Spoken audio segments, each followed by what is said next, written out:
važno je da krenu. Neće da bude za neko dana.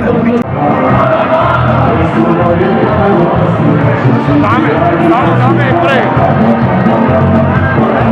Lica bez mržnje i u startu vam kažem, niko ne sme da mrzi onoga koje je zbog skup dok je još on govorio.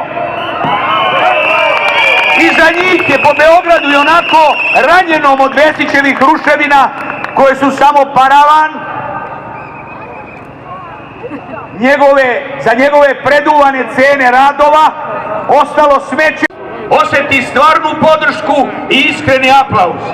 Da i on koji kaže da na Kosovu više nemamo ni kvadratni metar ima priču o košarama. Zarobljeni mediji. Po 2. Teška zloupotreba regulatornog tela za medije REM-a. Pod 3. Neregularni izbori koji se baziraju na kupovini glasova, ucenama i primjeni sile na građane Srbije. Ove 3 tačke su ključne i nismo rekli da imamo naše za tu vrstu pregovora.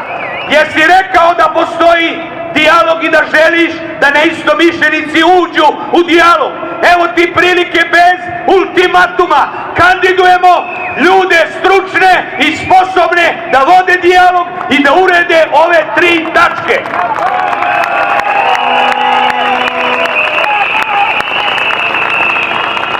Za sada su obavljeni razgovori sa autoritetima iz svojih oblasti koji su potvrdili da su spremni da daju sebe i svoje znanje kako bi se Srbija izvela iz društvene i političke krize, a to su profesor dr. Čedomir Čupić,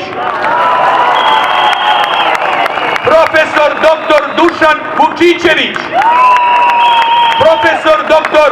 Snježana Milivojević, doktor političkih nauka Jovanka Matić, politikolog Boban Stojanović, reditelj Srđan Dragojević, dugogodišnji novinar Vukašin Obradović ispred Biroa za društvena istraživanja Zoran Gavrilović. Baklji za jednu od opozicije.